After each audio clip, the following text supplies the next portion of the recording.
Mizzy, can you call the roll, please? Okay, and I'd like to point out that this is not a special meeting, it is just a public hearing. So if there is no quorum, it's not a problem, because we're not voting on anything tonight. We'll start with Councilwoman Gabarecki. Present.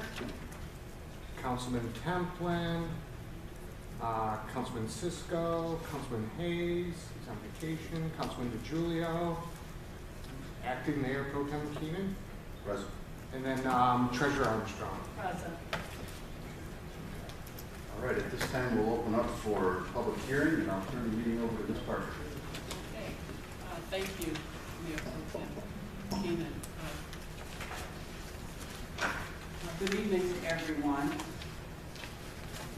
We are planning tonight to hold a public hearing regarding the proposed budgets for 2015 and 2016, as well as for the Truth in Taxation public hearing.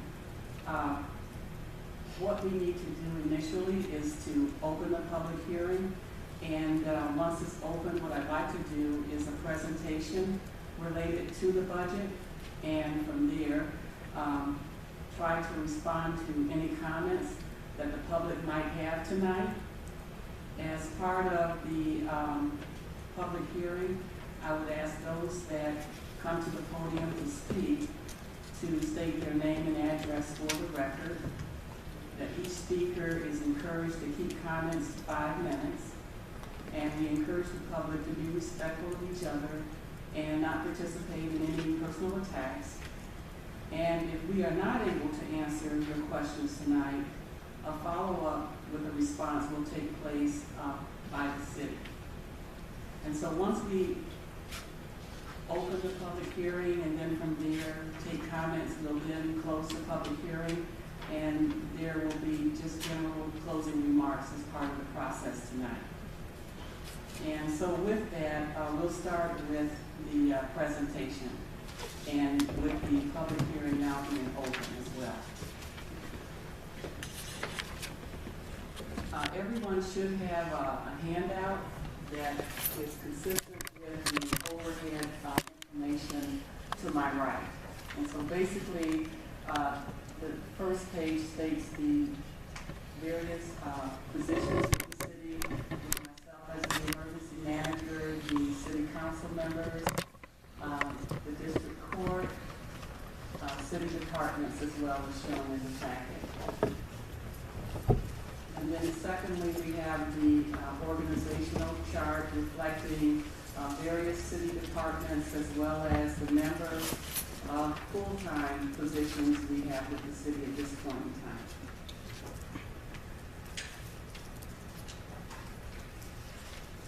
With the proposed budget, I would first emphasize that the proposed budget is for 2 years, from July 1 of 2014 through June 30th, 2015, as well as July 1 of 2015 to June 30th of 2016. The fiscal plan projects the anticipated revenue and expenditures over a 2-year period and includes strategies to establish a balanced operating fiscal plan with the projected revenues. And also the proposed budgets reflect a conservative spending level.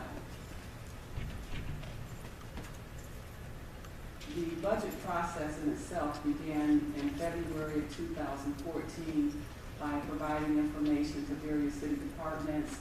The departments were given a template with historical and current data in order to complete the requested budgets.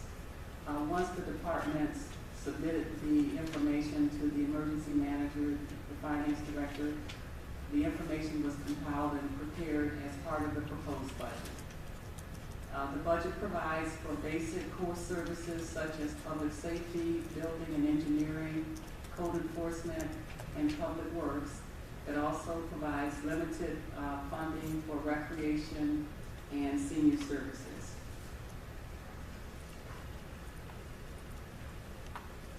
The budget also includes assumptions stated in the city's deficit elimination plan, and the proposed budget reflects revenue enhancements and expenditure reductions as stated in the plan for Allen Park.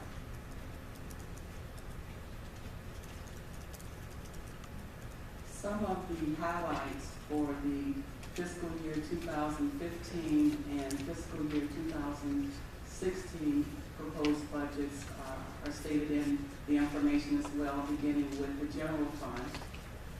Item 1, the general fund revenue budget for 2015 is in the amount of $20,791,514, and for fiscal year 2016 in the amount of $20,542,000.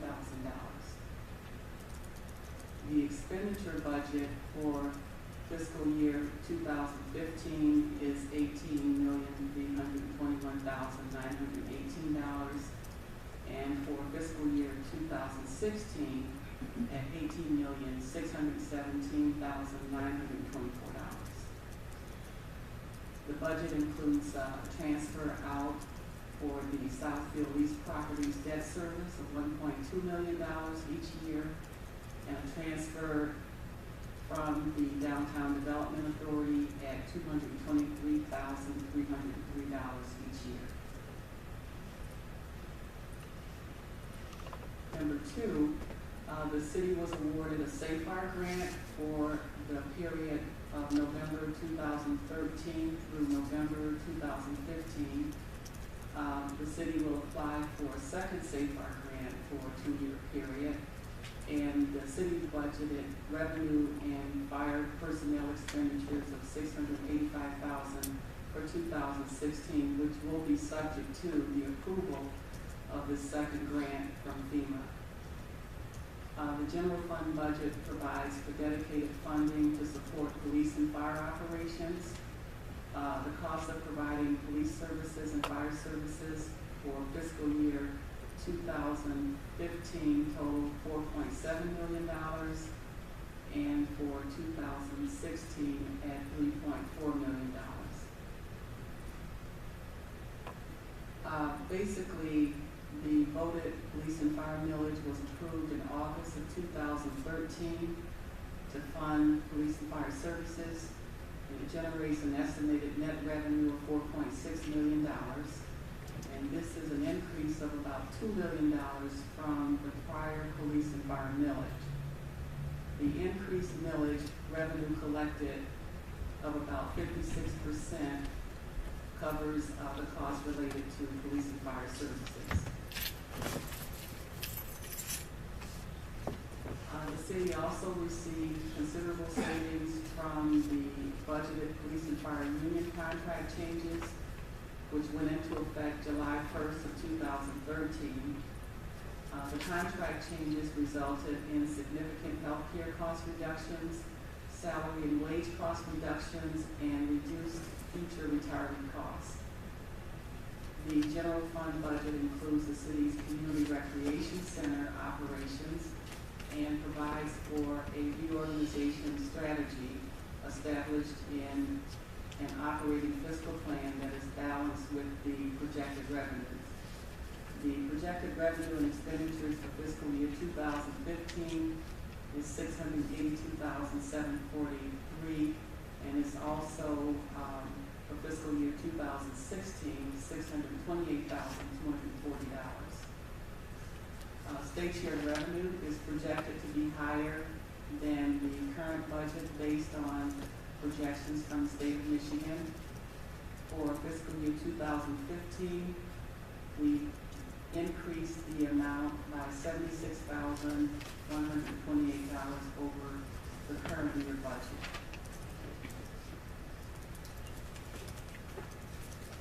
General fund property tax revenue is budgeted at $6.6 million, including the $6.8 million, including the special assessment and delinquent taxes. The city projects a decrease of 1.26% in the overall taxable value for fiscal year 2015, and no reduction for 2016. The Police Department Central Dispatch expenditure budget for 2015 and fiscal year 2016 is higher than the current budget because the contract was initially funded by the drug forfeiture funds, and it is now being 100% funded from the general fund.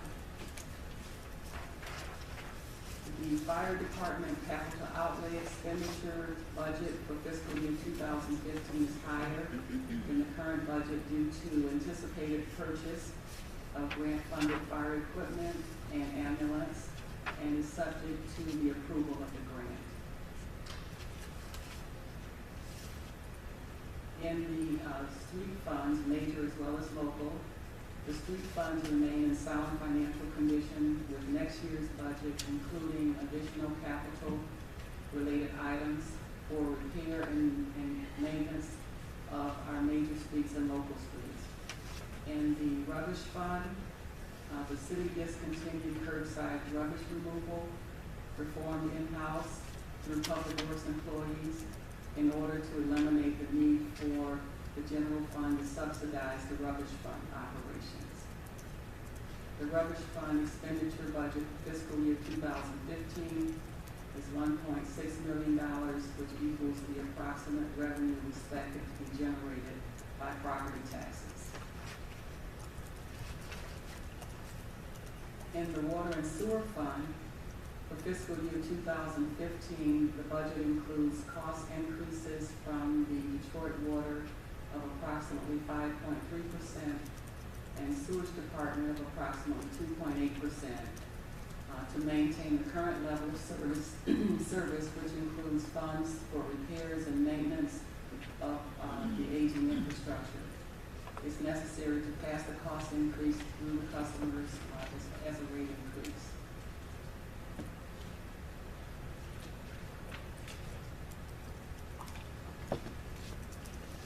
With the Southfield Lease Properties Fund, the Southfield Lease Properties Fund adopted a budget for fiscal year 2015, which includes a subsidy made by the general fund totaling $1.2 million.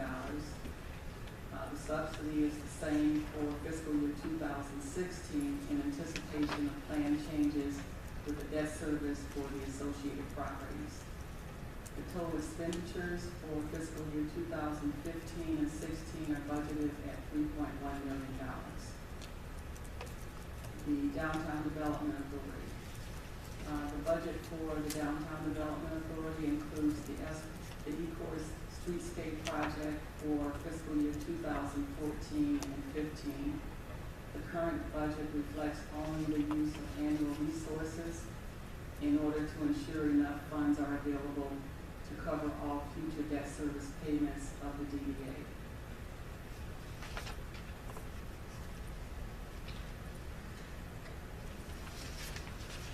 We also have in the packet a summary related to the general fund, and the first part of the summary relates to revenues.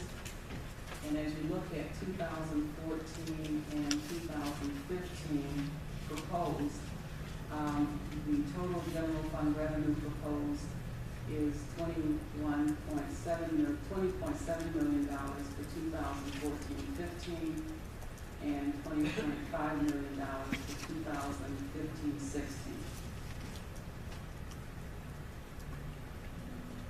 On the expenditure side, the projection for expenditures total for 2014-15, I believe that's $18.3 million. Okay, just kind of small print for me. And $18.6 million for 2015-16.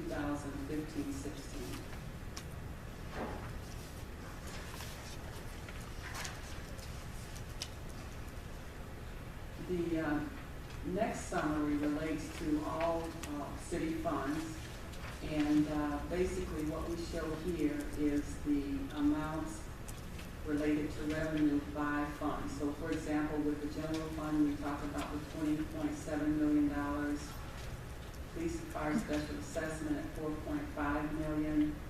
And the total then, if you look at everything, the total revenue is estimated at $48.4 million. On the expenditure side, with the general, again, it's 18.3 million, and total expenditures by fund is $46.5 million that's being proposed.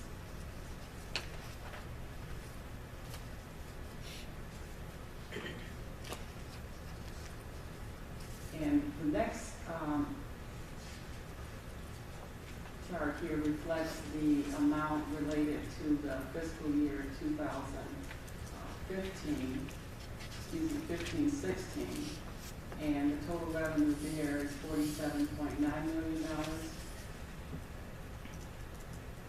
and total expenditures is $46.1 million.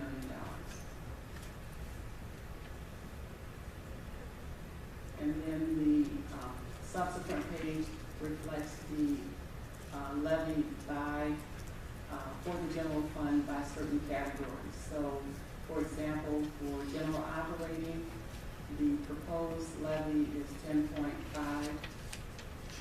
and for fiscal year 14 it was 10.5. For rubbish, 2.5 mils. Library, 0.8479 mils. For sewage, for the judgment levy at 2.4 mils. The community center, 0.5 mils. For sewer, 1.1 mils. And for the police fire special assessment, 6.75 mils, with a total at 24.8 mils. And so the difference between 2014 and 15 is a net reduction of 0.02 mils.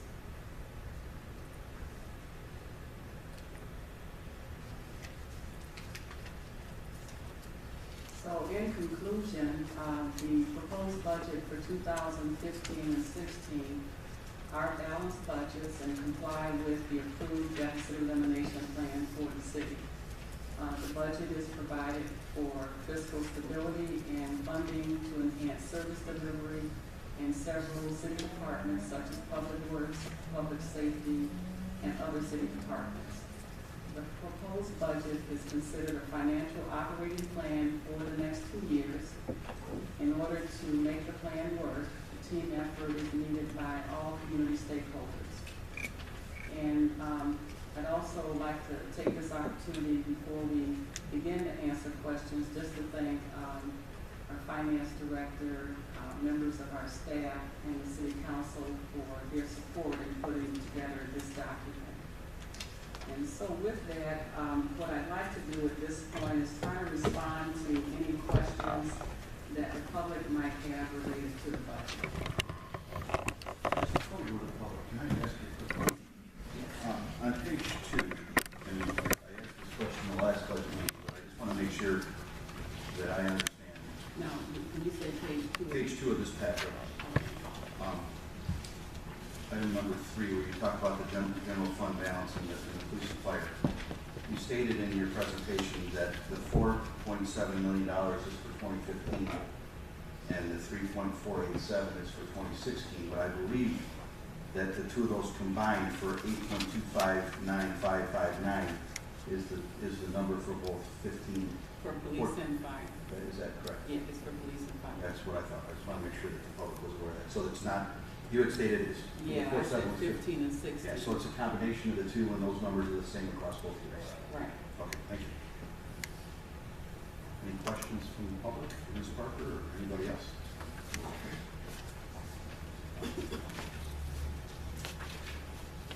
Raymond Gusson.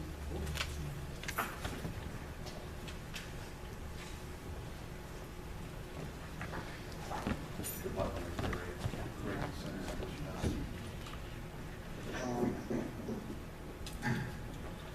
Raymond Gusson, Clark, citizen of Allen Park.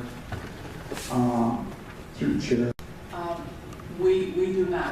We have a grant right now that covers a 2-year period, and that grant will be over in our next fiscal year. So what we will do is apply for another grant to cover another 2-year period, but it's not something that's guaranteed to the city. So we are, if it doesn't come through, If it does not get approved, then we'll have to revisit the budget and kind of reassess how we plan to proceed with public safety. And that particular grant is basically tied to fire operations. And so what we'll do is go back and reevaluate, but we're hopeful that we will receive the grant. I also noticed, thank you very much for that answer. I also noticed that on the proposed budget, it looks like we're looking at the same amount of revenue coming in from the drug forfeiture money and the same amount outlay for this year and for next year and for the, it looks like it's the exact same amount of money. With the forfeiture fund? Yes. I can't, I don't have to.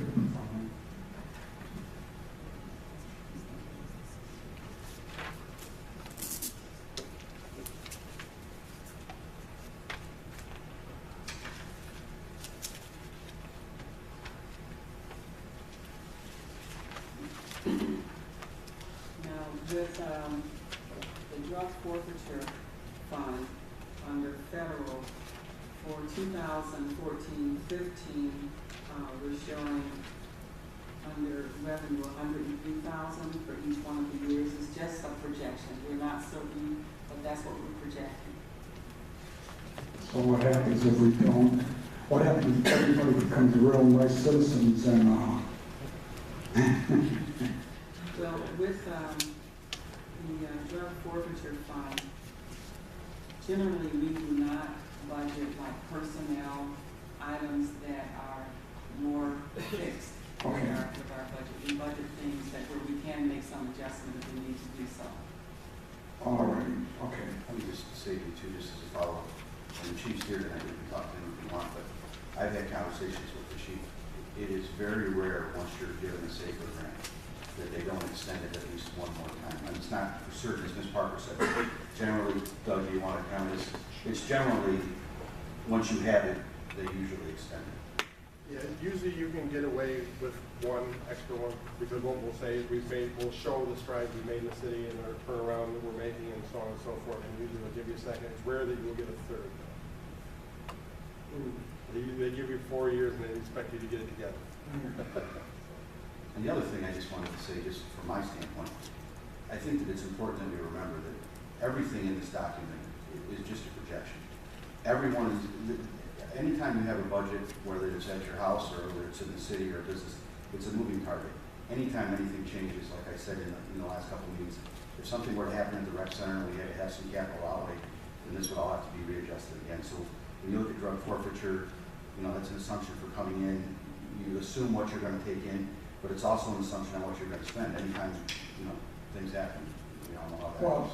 I understand about, that's the reason I'm saying about the safer grant. Yeah. A lot of us understand that safer grant might not be, we might not be able to get it every year, and it's there for a purpose. So I'm just looking out what happens in 3 years. We might be, we don't want to use that safer grant money on something that we're going to be in trouble in 3 years from now. That's all I'm saying, trying to say. That's quite a bit of, quite a chunk of money. No, and I understand your concern here, but I do think, we do meet the requirements and we stay within those parameters. And as the fire chief stated, we should be able to receive it for the upcoming year. Very good, thank you very much. 5 minutes is almost perfect.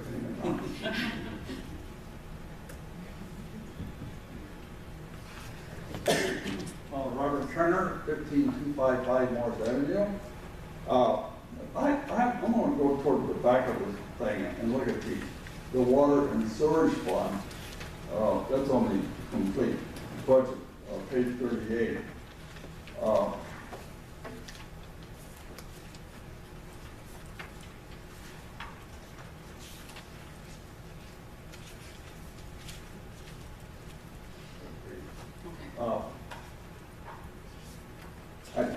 it's not a large concern, but we've been operating with a fund balance of 1213 of 1.6, and we're forecasting a deficit for the next 2 or 3 years. And, you know, Bob was talking about a moving target, but the general fund is liable for a deficit in the water and sewer if there is a true deficit. Am I right or wrong on that? Well, actually, in the water and sewer fund for the budget that is being proposed right now, we're looking at spending about $150,000 more than the revenue we would generate for that budget year. But the water and sewer fund have a fund balance, and that fund balance, most of it is restricted, but that fund balance is around $36 million. So $36 million. Oh, okay, so the budget and the fund balance is, Yeah, so this doesn't show the fund balance. Right, so what we'll do is take that $150,000 out of the fund balance for water sewer in order to handle the expenses. The other notation with water sewer too is that there are a number of capital improvements that's required for the system, but we did not include it in our budget at this point, primarily because we want to we have the SAW grant, and that grant can be used to do an assessment on our system. So once we know what the improvements are that are necessary, then we can incorporate that into the budget. Also, I know I didn't go into detail, but it was like some of our medical costs and dental costs isn't up to date possibly. I don't, we can cover it tomorrow. Okay, so actually a real picture of the water and sewer, yeah, look at the audit report, that would give you a complete picture. Right, yeah, so, yeah, because basically, the improvements to the system are probably, they're more than what we actually will receive with revenue. But on the other hand, the only amount that we're looking at as far as increasing the rates are related to pass-through to the Detroit Water and Sewer Fund, Sewer Department, right?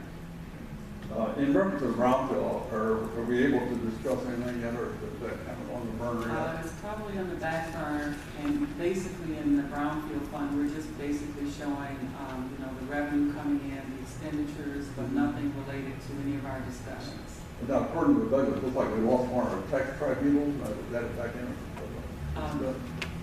Now, on the tax tribunal, let me just pull I that. think it's on the, I don't think it's on this, but it's on the 13, 14. For the brownfield? Yeah.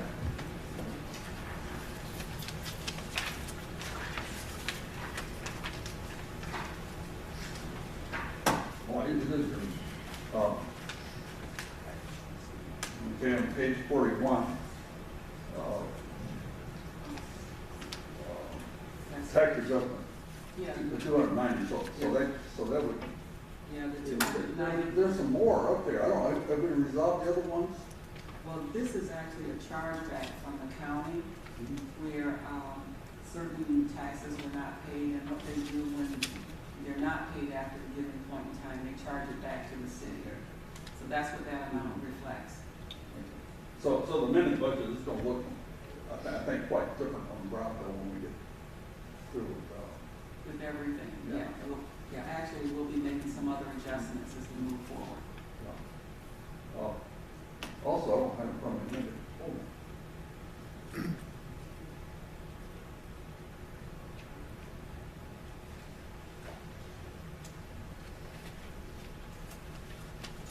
On the Southfield Lease property, that's on the 3/31, 2004, so you may not have that. I guess we're going to ask this question, because we're borrowing some. I'll cover tomorrow. Thank you. Okay, thank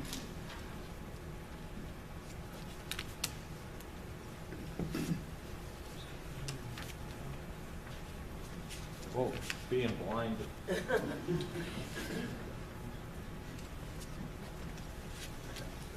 Walter Danek, Bel Air Avenue. I have a question through the chair for Ms. Parker. on the general fund summary sheet, my page 8, City Hall. I'm looking at 1213, and the actual year-to-date is 187. Amended budget's 248. Projected for 13-14 is 257. And then 15 and 16, we shoot to 600,000.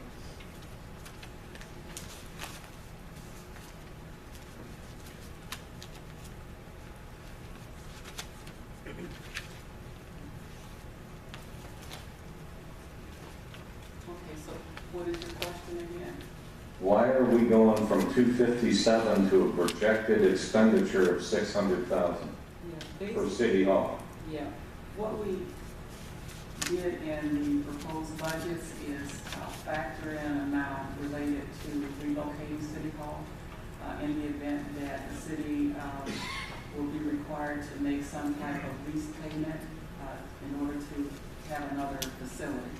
So it was factored into the budget to have some type of confirmation on whether the city could actually afford to make a lease payment. So that's included in the budget. Okay, that's it. Thank you. You're welcome.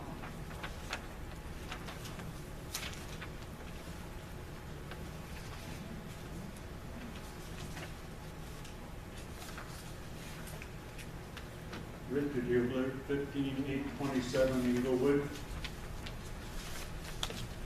Relative to your finance department budget, you show that in the 2 years you have 183,000 expenditure and 144,000 expenditure.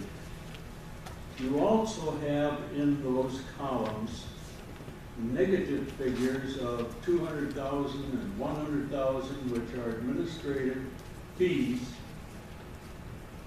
that are being chargebacks to the water department and DPS and motor vehicle, etc. How much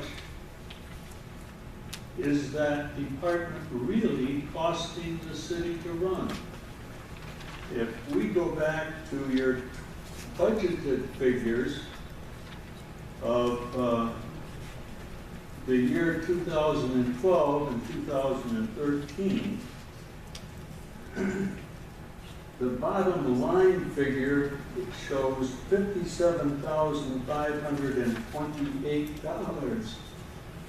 But if I take the fee charges that have been brought against that department, which are negatives and not included in the total run, they add up to $401,639.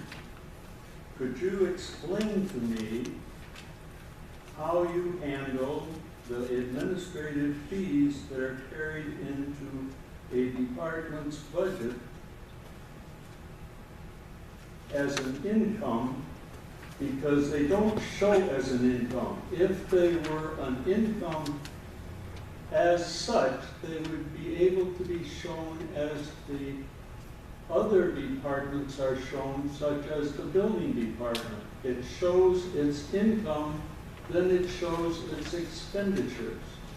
In this department, you do not spread them apart. You have included them together, and have you shown a true picture at the bottom line? I'm going to ask Mrs. Byrne to respond. You knew I was going to catch you on something, Sandy. There is more administrative expense offsets or reductions and chargebacks to other funds in the fiscal year 13. And during that time, we had an interim finance director from Plant Moran and other services from Plant Moran. If you look and compare fiscal year 13 with fiscal year 15 and 16, those charges have decreased considerably to the funds. Right. Okay? That has been primarily from reorganizational changes and hiring of staff. Also, we want to note with fiscal year 13 that there was about 2.5 people left in the finance department. So the actual personnel services were a lot lower than what are reflected in the proposed budgets going out. There have been more staff that have been hired on, and also a reduction within the Plant Moran services as well. So comparing those 2 years between the proposed budget and what happened last year, there has been a shift in the expenditures of personnel from contracted to full-time staff, and there has been a reduction of the chargebacks as a result going off to the funds.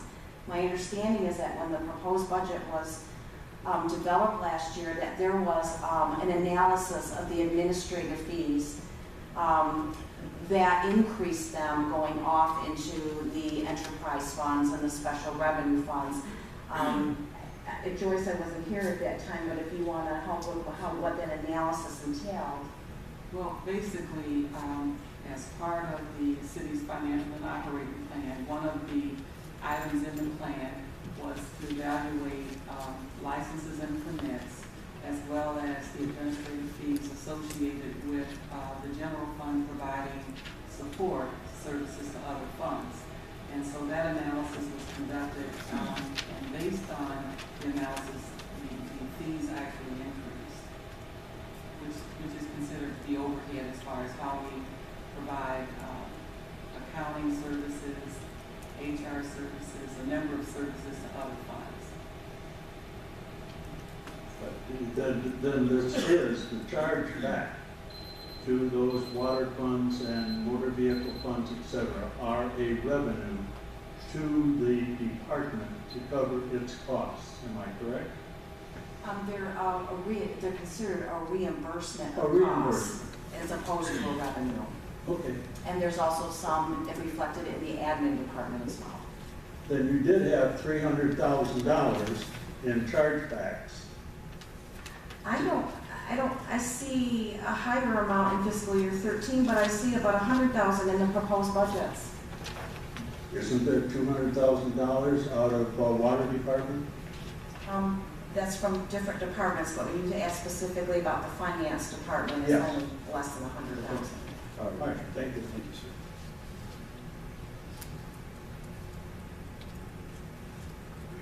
Anybody else?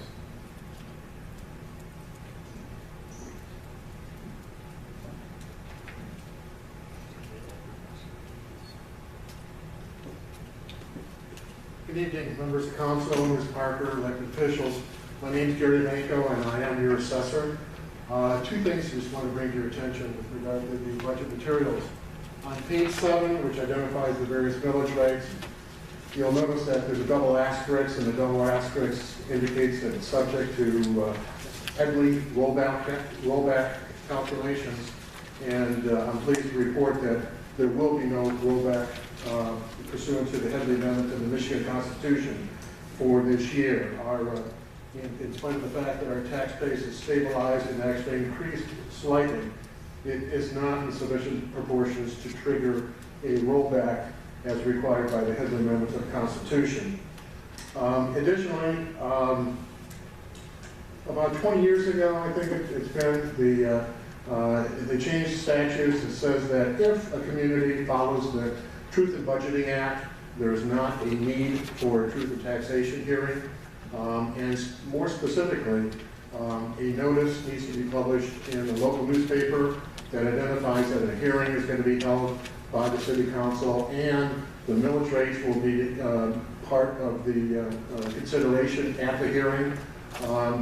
I checked with the city clerk last week, and proper notice has been published, and so as a consequence, there really is no need for a truth in taxation hearing, and quite frankly, it's been 20 years since I've been a part of one. I won't even know what the requirements are tonight.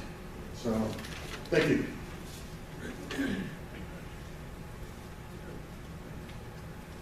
Any other citizens wish to ask questions or comments? Non-residents?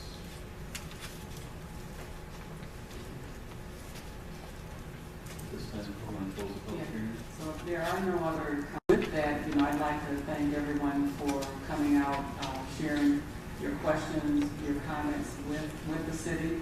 The next step in the process is to actually move forward with the adoption of the budget. We'll be evaluating all the comments received at this meeting and in prior meetings related to the budget, and based on the information, make some final determination on the adoption of the budget. So I'd like to thank everyone for coming out tonight. You done, or did you want to have any comments? I don't have no comments. Thanks for coming out tonight. Meeting's adjourned.